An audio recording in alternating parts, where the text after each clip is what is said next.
CM Punk is probably going to be back in All Elite Wrestling. That's according to Dave Mount. So we've got the very latest details on the ongoing CM Punk AEW return saga. Is he going to return? When is he going to return? How likely is it that he's going to be returning? All of those details and more. Speaking of Punk, interestingly, the Forbidden Door go-home editions of AEW Dynamite and Rampage are going to be taking place in Chicago. We've got details on that. Plus, Chris Jericho comments on rumors of a fractured AEW locker room and issues going on within the dressing rooms of All Elite Wrestling. Kenny Omega, an update on his contract after rumors suggested he had signed a new deal with AEW. Could we be looking at television schedule changes coming soon to All Elite Wrestling? Jeff Hardy makes his first comments after he returned last night on AEW Dynamite after nearly a year away from All Elite Wrestling due to legal issues. Chris Jericho lets slip about a new upcoming AEW TV show that's set to debut soon. A AAA Mega Championship was defended at the Ring of Honor tapings. We've got details on that. Chris Jericho hits back at critics of AEW All In at Wembley Stadium in London. And MJF opens up on his relationship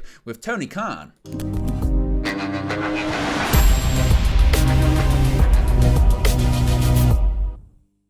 Hey guys, welcome back to Wrestling News 365. Hope everyone is doing very well. As always, there are plenty of news stories to get into in the world of All Elite Wrestling. And let's start off talking about none other than CM Punk. Yes, CM Punk. The story broke yesterday that Punk has told AEW he wants to return. He's laid out various scenarios in which he'd be willing to return to AEW. That includes working with the Elite, working separately from the Elite, possibly working for other brands under the AEW umbrella. One thing is for certain, CM Punk, he wants to return. He wants to come back. Now, it had been previously reported by Dave Meltzer that at one point there was agreed in principle for a CM Punk return to All Elite Wrestling. Now, that was kind of muddied a little bit when it came to CM Punk's infamous Instagram story, which he deleted, outlining his issues he had with Jon Moxley last year, taking swipes at Chris Jericho and Dave Meltzer and others. But seemingly, and certainly the noises that we can see and are hearing and are reading over the last couple of weeks, it feels like CM Punk is indeed going to be coming back to All Elite Wrestling. Now, last September's backstage fight at All Out between CM Punk, Ace Steel, and the Elite resulted in Punk being stripped of the AEW World Championship and removed from television. In the first couple of months after the incident occurred, the prospects for a Punk return to AEW, they weren't promising, but now it seems like and sounds like Punk misses wrestling and wants back in the fold. He should be close to fully recovered from the torn triceps he suffered the same night as the backstage brawl, so the story of CM Punk's potential return to AEW is once again picking up steam. While discussing the subject on Wrestling Observer Radio, Dave Meltzer indicated that Punk's return is likely to happen, saying, quote, he's probably going to come back. The only way he's not going to be back is if he doesn't want to be back. That's the reality. And if he's back, then the question is, how long will it last? Hopefully, everyone learned from this. The problem is that I think everyone has to prove that they have learned from it. And until they do, everyone is going to be skeptical of it and may not play out so well. If everyone has learned from it, if they can go in there and they can all coexist and the company will be stronger. And at some point, it will happen. Look, Bret Hart worked with Shawn Michaels. Bret Hart would have never not worked with Shawn Michaels, but Shawn had decreed he would never work with Bret. And eventually he did. And there were reasons that it happened that way. And this can happen the same way at some point. Now, when Tony Khan's recent huge announcement of AEW All In at Wembley Stadium hit the ears of many AEW fans, one of the first thoughts that came to mind was CM Punk has to be on this card in late August due to the sheer size of the venue. Roughly 90,000 seats at Wembley Stadium need to be filled if indeed AEW open up that many seats and tickets for the event. It's the most tickets, though, regardless AEW has ever tried to sell for one event, so they need as many of their top stars available possible to be on that card. And of course, one of, if not the biggest AEW star is CM Punk. Now, in addition to that, AEW might also be running Chicago's United Center for All Out shortly thereafter, which is another no-brainer spot for CM Punk, given the fact he's already sold the place out when he first returned to pro wrestling back at Rampage The First Dance in 2021. Based on what Dave Meltzer is saying, it doesn't sound like AEW President Tony Khan will stand in the way of a Punk return, but if Punk wants back in AEW, it probably will happen, even if other top stars like Chris Jericho, Jon Moxley, and the Elite aren't happy about it. So, do you think CM Punk's return to AEW is imminent? Let me know your thoughts in the comment section below. Is it likely to happen? When is it going to happen? How soon is it going to happen? And what are the potential ramifications if it does happen? And And can CM Punk coexist with all of these people in the company, or, like it did the first time, is it going to end in disaster? Now, interestingly, and this is when we start getting into this territory of, well, when is Punk going to come back, if he's going to come back? While this year's AEW Forbidden Door pay-per-view won't emanate from Chicago like it did last year, the go-home shows for the pay-per-view will do. AEW announced Wednesday that the Wednesday, June 21st Dynamite will be held at Chicago's Wintrust Arena, with that Friday's Rampage to be taped there afterwards. AEW's Dynamite schedule through Wednesday, July 12th is now complete. It is now complete, of course. This summer, they're going to be heavily based out of Canada. That's, of course, where the Forbidden Door pay-per-view is going to be taking place. But interestingly, the go-home shows are going to be in Chicago, which, again, would suggest that maybe CM Punk could be returning at that event, at events leading up to that event. Is he going to be on the All Out card if that's at the United Centre? Is he going to be the AEW All In card in London at Wembley Stadium? Certainly, there is a general feeling that Punk is going to be returning, and he's going to be returning soon.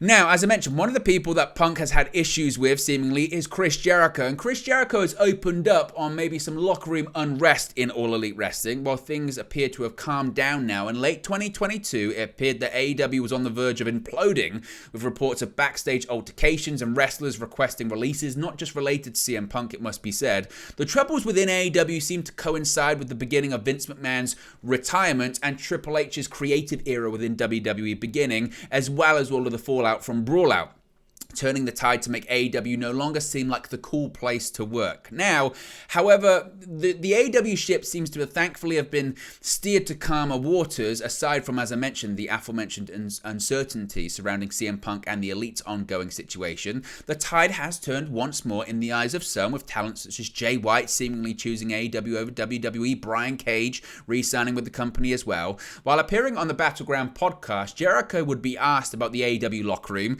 and if there is a misconception regarding backstage morale. Quote, "I don't really know if there's a misconception. There's always been ups and downs in any company that you have, but I'm not going to say any misconceptions, but I think the AEW locker room is a great place to be, and I think we got a lot of great people, and I think everyone's got a great attitude, and we've been doing a great job over the last year building our brand and building our locker room, and I think I'd say 99% of our locker room doesn't want to go anywhere else and wouldn't want to go anywhere else."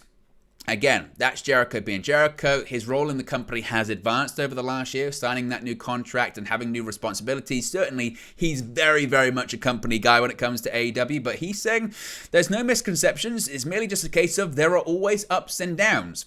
Now, this is quite an interesting story as well when it comes to former AEW World Champion Kenny Omega, and a new update has emerged on AEW EVP Kenny Omega's contract status following Conan's recent comments about Omega's AAA absence.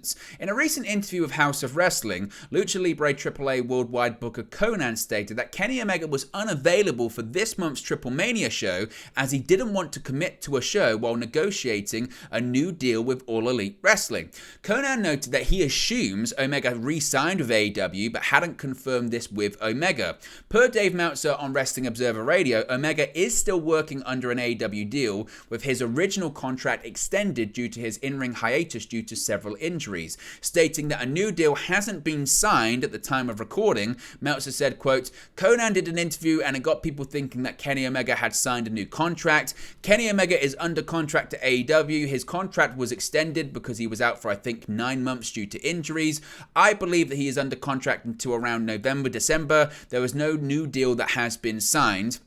Omega, of course, was notably out of action from November 2021 to August 2022, with the popular star having multiple surgeries after dropping the AEW World Championship at Full Gear that prior 2021 to Hangman Adam Page. Now, obviously, one would think, given the press releases that have come out when stars have re-signed of AEW recently, such as Jon Moxley and Chris Jericho, likely they would do the same with Kenny Omega. So if it hasn't been reported from AEW, it would appear there's been no movement on putting pen to paper, but there have been reports that there are active negotiations ongoing between AEW and Kenny Omega and the Young Bucks for new long-term deals. Now, could we see several changes coming to the AEW television schedule soon? While AEW's programming has been strictly Wednesday and Fridays in recent past for Dynamite and Rampage respectively, the schedule has changed in recent weeks with the addition of AEW All Access reality show following Dynamite. As well as this, there have also been rumors of a new Saturday wrestling show coming, perhaps as soon as this summer. While there have been no concrete updates on this from AEW themselves, it does seem like they may not be the only changes coming to AEW's weekly programming soon. Speaking on Wrestling Observer Radio, Dave Meltzer would reveal a number of time slot changes for both Dynamite and Rampage across the next few months. The reasons for these changes would largely be due to other sporting events such as the NBA and NHL playoffs, as well as games for the US national soccer team. While changes such as these often result in ratings taking a hit, in some cases Meltzer states they could end up benefiting AEW. Meltzer revealed, quote, "This week Rampage should do a pretty good number on Friday. It's supposed to start after the NBA playoff game, which could be as early as 9:30, could be a little bit later. It may be an earlier than normal start, but with that big lead-in, it really should do the best number in a long time because they haven't had a big lead-in like that in forever, so it's beneficial." And then Wednesday, the show will be normal time slot for most of the country, but on the West Coast, it's going to be at 5 p.m. rather than 8 p.m. because they've got a US versus Mexico soccer that will be 10 p.m. Eastern and 7 p.m. Pacific, so they're going to go with a staggered feed on Wednesday. And then the following week, there is one where it's going to be moved to Saturday night. It's going to be like this with the NHL playoffs and NBA playoffs. There's going to be a lot of bouncing around with the schedule of Rampage more than Dynamite because it's on TNT, which has the basketball and the hockey playoffs. They're going to be bounced around a lot for the next couple of months through June, but that was part of the reason in the first place why Dynamite was moved to TBS, so there wasn't too much issues with scheduling because, of course, there used to always be the situation with Dynamite on TNT. Well, around sort of June time, it always got preempted or moved to different days because of the playoffs for various sports. That's not too much the case when it comes to TBS and Dynamite now. One of the biggest stories coming out of AEW Dynamite last night, of course, we covered this earlier, was Jeff Hardy making his return to AEW television, and he's now taken to social media following his return to AEW on this week's edition of Dynamite. During the show, Jeff made his AEW comeback to save Hook, Isaiah Cassidy, and his brother Matt Hardy from a beatdown at the hands of the Firm. After dropping members of the faction with his steel chair, which was custom designed, I guess, or custom painted, Jeff hit a swanton bomb on Lee Moriarty before celebrating his return. Jeff has now taken to Instagram with a photo of his Hardy-themed chair, thanking his fans. He captioned the photo, "Thank you, Milwaukee, Wisconsin, and the whole wide world." He does this after every appearance he does. "I'm going to tweet a link to see my new music video, if I still know how to tweet." Jeff did remember how to tweet and did share his music video for Enlightened, Make My Own Way on Twitter. The popular star's April 12 Dynamite appearance marked his first since his DUI arrest last June. At the time, AEW released a statement noting that Jeff would not be returning to TV unless he could prove he could maintain sobriety. Of course, we wish him the best moving forward. It has been somewhat controversial with people saying that AEW may be enabling Jeff Hardy, some people saying they don't want to see him in the ring, but others saying they're happy to see him back and he deserves another chance. What's your opinion on Jeff Hardy's return? Let me know your thoughts in the comments section below. Did Chris Jericho slip up? Did Chris Jericho let the cat out the bag when it comes to this rumored new Saturday wrestling show? With Switchblade Jay White officially becoming All Elite on last week's AEW Dynamite, the already massive AEW roster just got a little bit bigger. While the overabundance of talent is a nice problem to have for Tony Khan, it does present a problem when it comes to ensuring said talent gets represented on TV from week to week. Despite having online-only shows such as Dark and Dark Elevation and Ring of Honor Television, there is only 3 hours of weekly AEW TV for talent to fight over, meaning rivalries and certain mid-card talent can easily get lost in the shuffle. While there have been reports of a third wrestling show debuting in the summer, there has been no official word from AEW. However, the proverbial cat may have been let out the bag by inaugural AEW World Champion Chris Jericho, who recently appeared on the Battleground podcast and discussed the topic of the loaded talent roster and keeping everybody happy. Jericho would answer with, quote, "I think the only bad thing, if it is a bad thing, is we only have 3 hours of TV a week with such a huge talented roster. So that's something hopefully we can work on, but there's nothing wrong with having a talented roster. We just need to get more reps for people, which we're doing with the house rules. I think there's some other news upcoming soon with more opportunities that we have to put the spotlight on more people. So, that's the way it goes." AEW House Rules has been a welcome addition. However, an extra slot of TV time could prove even more valuable, as Jericho hinted with his comments. The new show, potentially titled AEW Collision, could also present an opportunity for a big AEW return, that being CM Punk, which of course has been rumored that if the Elite doesn't want to work with Punk, he could be primarily focused maybe on that Saturday show, depending on the time slot, depending on the audience, depending on the channel, and all that kind of stuff as well. We still don't have a ton of details about it. Now, this happened at the Ring of Honor tapings. Spoilers ahead, but you've already seen the picture. Apologies. During the Ring of Honor taping, El Hijo del Vikingo defended his AAA Mega Championship against Gringo Loco. Vikingo recently defended his gold at Supercard of Honor, defeating Commander in singles action. The rest of the spoilers we could get into, but I've already spoiled that there's going to be a AAA Mega Championship match. So if you want to see that, I don't know if that's going to be airing this Thursday on a future Thursday, but if you want to see more of El Hijo del Vikingo under the AEW banner, you can see it this coming Thursday or today on Ring of Honor Television on Honor Club for all subscribers. Now, Chris Jericho, he's been busy. There's been quite a few Jericho stories today, hasn't there? He's hit back at critics. Tony Khan's announcement last week that not only would All In be making its return, but in doing so, it would be in London, England, was one that actually lived up to the AEW president's hype, for some people anyway. While the news that AEW was running a UK show was already known, it was Khan's choice of venue for the event that was the true bombshell. Khan would announce that for the first time in over 30 years, a professional wrestling show would be hosted at Wembley Stadium, a capacity of around 90,000 people. Even for WWE, this would be a massive undertaking. However, for AEW, whose previous record attendance is 20,000, and for AEW Dynamite Grand Slam in 2021, it's a huge ask. However, despite the question marks surrounding whether AEW can indeed fill Wembley, the event had hit 25,000 in pre-sale signups, so at the very least, it will surely break their previous attendance record. And it must be said, it depends how many tickets AEW opens up for. We have seen WWE run stadium shows where they only open up 3/4 of the stadium, even less than that. If you look at WCW Nitro, Monday Nitro's record attendance of the Georgia Dome, that's a huge indoor stadium. It didn't sell out completely, but it still had a massive amount of people there, 40, 50,000, something like that. Despite the event's ambition, some fans have already deemed All In to be a failure, despite it being months away and tickets not even being on sale yet. Something that top AEW star Chris Jericho was quick to argue on Twitter. Jericho would post, quote, "Makes me laugh when critics already proclaim AEW All In at Wembley Stadium a failure. Nobody has any idea how many tickets we will sell, except the fact checkers and promoters who have done their research. Once again, I expect a shitload of loudmouths to have their mouths shut."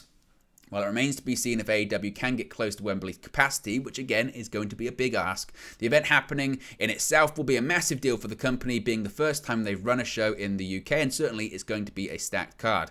Now, in addition to that, Jericho has continued talking about AEW All In. He said, quote, on the Tim and Eli on the Battleground podcast once again, "From a business standpoint, it was a great move and a big time move for Tony Khan to book Wembley. There have been a couple of times over the years, first time in Toronto, should have booked a stadium, first time in Los Angeles, should have booked a stadium. This time, our first time in the UK, should have booked a stadium, we do. And of course, people are like, you're crazy, it's too big. We could have done the O2, which is a great arena. We could have done Craven Cottage, which is a venue Tony owns, I believe, with Fulham. Going to Wembley is like, hold my beer, check this shit out. It's going to be massive and has the potential to sell even more than what the pundits are expecting, because I think it's going to be a cultural event. The fact is, when something becomes cool, that's when more people want to go. Not to mention the fact we have a huge television presence and a huge fan base in the UK. I'm not guaranteeing it or predicting it, but it wouldn't surprise me if we ended up with 60,000 to 70,000 people in that joint," said Jericho.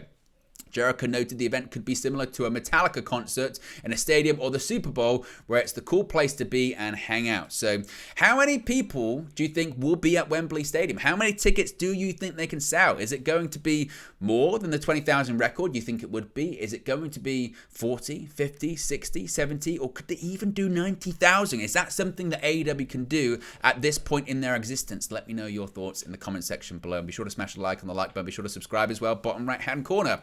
Finally, MJF has opened up about his relationship with Tony Khan. MJF is the AEW World Champion and thus the face of the company, and he's a very rich man, thanks in part to AEW President Tony Khan. Though he takes the checks from the AEW President, he won't take advice. Making an impromptu appearance on Colt Cabana's Art of Wrestling Squared Circle Expo, MJF was bragging about how much money he made at the convention and how much money he has overall. Quote, "Honestly, I'm getting close to billions right now. I'm in the M's, but I'm getting close close to a B, he said. Asked by Cabana if he had a private jet and if Tony Khan gifted it to him, MJF replied, "Of course I have a private jet. Based off the money he is giving me, I was able to afford a private jet, but he didn't just gift me the private jet." Cabana wondered if Tony may have given MJF advice on how to get a private jet or just make money in general. MJF stated, "I don't ask Tony Khan for advice about anything. That's not a real thing. That settles that." So apparently MJF, he doesn't ask Tony Khan for advice about anything. But there you go, guys. It's the latest AEW news for you. Be sure to smash a like on the like button. Be sure to subscribe, bottom right-hand corner. Let me know your thoughts in the comment section below. Remember, you can join the WN365 roster page by clicking that join button, and I'll speak to you again very, very soon. Hey guys, thank you for watching, listening, streaming, or however you come across this video today. Be sure to click on the video on the right there to watch our next video, or click the bottom there to subscribe, or the bottom right-hand corner. Thank you very much, and I'll speak to you again very soon.